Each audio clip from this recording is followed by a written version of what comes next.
demanda que permita el procesamiento judicial en la Corte Penal Internacional, digámoslo así, de lo que sucede en México. Y lo digo de esa manera porque, dicho de esta forma, caben todos los aludidos esta mañana en su diagnóstico y en su intención de comunicarlo a la sociedad mexicana, desde la figura del presidente de la República, la figura del secretario de la Defensa Nacional, los funcionarios encargados de la seguridad pública en el país, hasta los más grandes y connotados delincuentes del crimen organizado en nuestro país. Ese conjunto de nombres y apellidos que ustedes expusieron en esta mañana, bueno, nos hablan de la idea de que esto tiene que ser procesado amplia e integralmente hablando. En esta instancia de carácter internacional. Lo digo así porque así lo entendí. Dime, John. Así es. Mire, este es el país de la impunidad. Todos lo sabemos muy bien. Los datos son muy contundentes al respecto. Las personas, ciudadanos mexicanos, no denunciamos los delitos y cuando denunciamos no se investigan. Y esto aplica para los narcotraficantes y también para los servidores públicos. La narrativa de que esto es esta supuesta guerra contra el narcotráfico es de los buenos contra los malos del gobierno en contra de estos malosos, pues de repente vuelve muy poco convincente, porque vemos todos los días que los funcionarios públicos también están implicados en el crimen organizado, en la corrupción. Así como Felipe Calderón siempre dice que 90% de los muertos tendrían que tener necesariamente, sin saber, alguna vinculación con el narcotráfico, las declaraciones recientes del gobernador de Veracruz, uno también podría suponer, pues quizás de la misma manera, que 90% de los muertos también tendrían alguna vinculación con pues, alguna autoridad pública, desde un policía municipal hasta algún funcionario de alto nivel.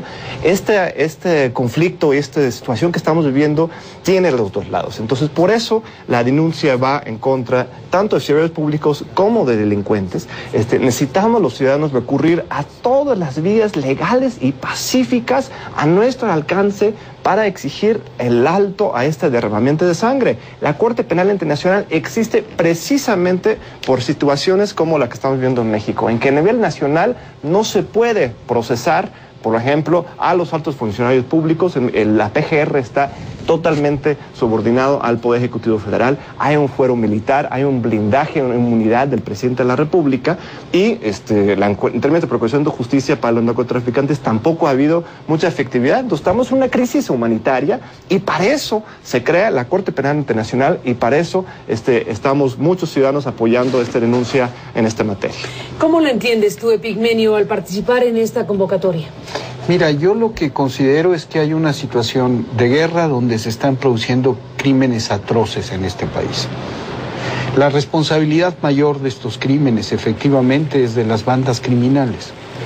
Pero la doctrina que inspira esta guerra, la estrategia con la que se ha desarrollado, la línea que sigue Felipe Calderón de combate al crimen organizado, ¿qué ha producido? Ha producido más violencia, ha ensangrentado al país y ha producido un fenómeno de descomposición de las estructuras y las instituciones.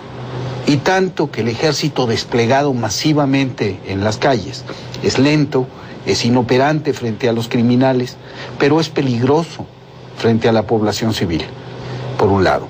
Y por el otro lado, en tanto que no sabe ser policía, no tiene instrumentos para impartir justicia, ese ejército es susceptible de corromperse y de producir fenómenos de paramilitarismo, desapariciones forzadas, ejecuciones extrajudiciales, y todo ese cóctel explosivo ya está entre nosotros.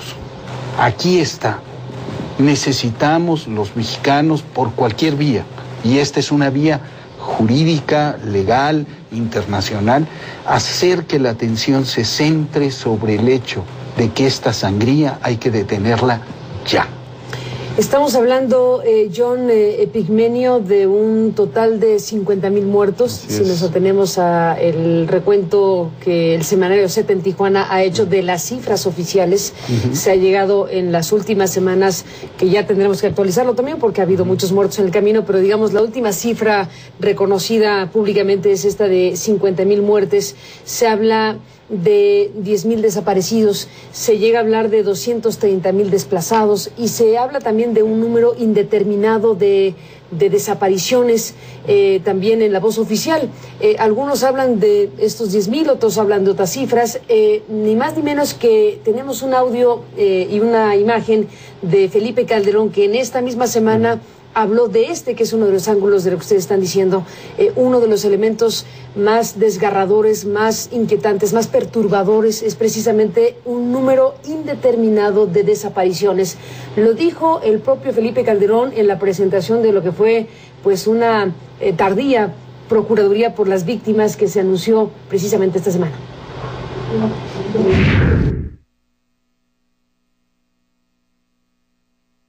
Cuarto, apoyar en la búsqueda de personas que han desaparecido como consecuencia de las acciones criminales. Este es un punto muy importante. Tengo la preocupación de que el número de personas desaparecidas es muy alto en el país y que mucha de esa información está dispersa en las distintas instancias, sobre todo de carácter local, que es donde la gente va a denunciar, a pedir información, y no sabemos el tamaño de este problema. Bueno, esto en voz presidencial es sumamente inquietante. Un jefe de Estado que dice, no sabemos, tengo la impresión. La pregunta aquí es muy alto, así es, de personas desaparecidas. Podemos imaginar cualquier cosa. ¿Y Felipe Calderón es inocente en esta situación? O sea, no es responsable tendría que haber reunido la información al respecto, tendría que haber investigado y controlado, por ejemplo, el Instituto Nacional de Migración, que ya cada día nos vamos dando cuenta que en lugar de proteger o defender los derechos humanos de los migrantes, más bien se dedica de manera sistemática a violar sus derechos, incluso en contubernio con delincuencia organizada, lo que ha denunciado Alejandro Solalinde, por ejemplo, o Raúl Vera, este contubernio entre el gobierno y los delincuentes para secuestrar a estos mismos migrantes. Entonces, bueno, aquí Calderón se hace el tonto, ¿no? Pues, yo no sé cuántos son, yo no estoy implicado, pero aquí es el jefe de Estado. Él es el que ha estado llevando toda esta estrategia de los últimos años, no solamente en materia de narcotráfico, pero también en materia migratoria. Entonces, pues necesitamos investigar, necesitamos exigir cuentas. Hay nada más una cosa específica con respecto a la Corte Penal Internacional. Mucha gente ¿Me podrías dar oportunidad de ir a una pausa y explicar precisamente ese, que es un punto muy importante? Pero para no cortarte la idea, regresamos. Claro que sí.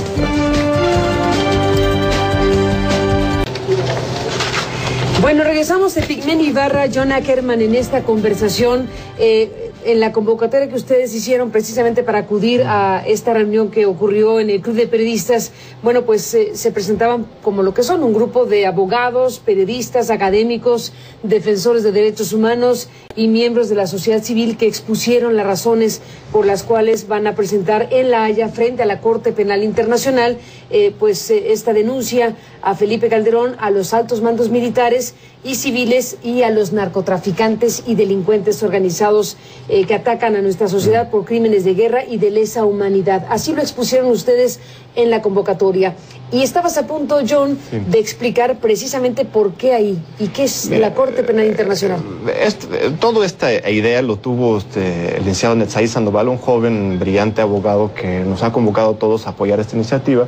Y lo que él siempre dice, mire, la Corte Penal Internacional normalmente se utiliza para países africanos, ¿no? Recientemente dieron entrada el caso de Sierra Leone, la Costa de Marfil, Libia. Es para acá, los países muy autoritarios, acá hasta África, que para un lugar como México, de repente, algunas personas se escandalizan, ¿no? Porque aquí tenemos democracia, aquí no tenemos autoritarismo como aquellos países. Pero no, aquí también se viven situaciones parecidas. Cuando las fuerzas militares están en la calle y atacan indiscriminadamente a la población civil y a los supuestos narcotraficantes. Aún en esta materia, matar a un narcotraficante, aunque lo tengas comprobado, pues no está permitido. No tenemos pena de muerte en este país, ¿sabes? Se tiene que enjuiciar. Pero más allá de eso, en un retén militar, por ejemplo, afuera de una universidad, el TEC de Monterrey, que unos militares mataran de manera indiscriminada por la mera sospecha de que alguien es un delincuente, pues esto es un crimen. Es un crimen y no hay responsables al respecto. Entonces, sí se configuran situaciones aquí importantes.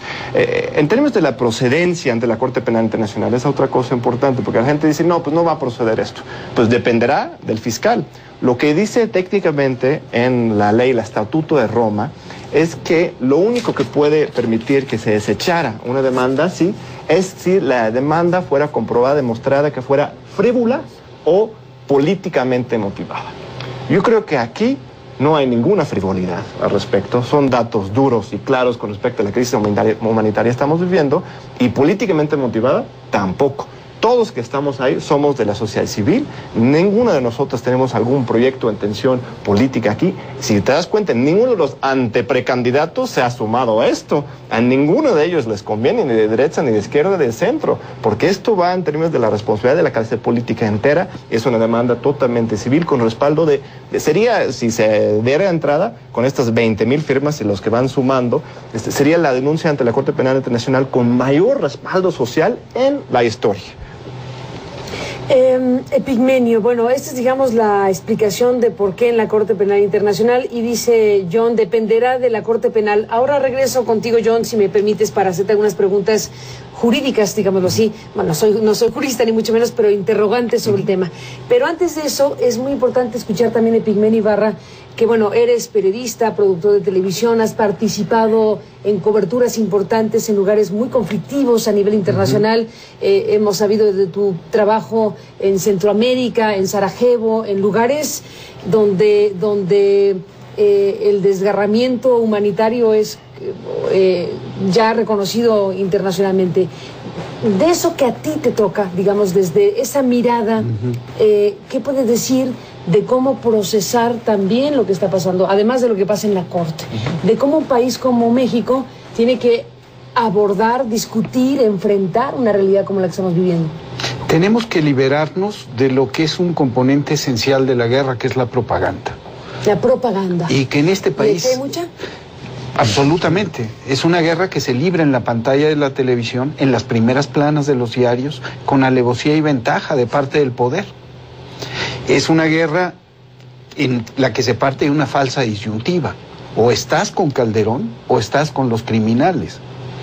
Y quienes estamos contra la guerra que encabeza Felipe Calderón, ni queremos negociar, ni queremos rendirnos frente al crimen organizado. Solo queremos que se le combata con la ley en la mano y con la razón y con eficiencia. Y ninguna de estas tres cosas sucede porque la doctrina que inspira la guerra que se está librando en este país es básicamente autoritaria, pasa por encima de la ley. Es una guerra en la que automáticamente, sin procesamiento judicial alguno, se dictamina que una inmensa mayoría de los muertos son culpables. Sin procesamiento judicial alguno. Y funcionarios públicos, el mismo Felipe Calderón, se han atrevido a decir, como justificación, se matan entre ellos. Y lo triste y grave es que muchísimos mexicanos, atenazados por el miedo, la zozobra, piensan eso. Entonces la descomposición profunda que está sufriendo este país va a tardar generaciones en resolverse. Las heridas que se están produciendo en este país, como se han producido en El Salvador, en Bosnia, en Irak, en la misma Colombia, serán heridas que tardarán decenios en curarse.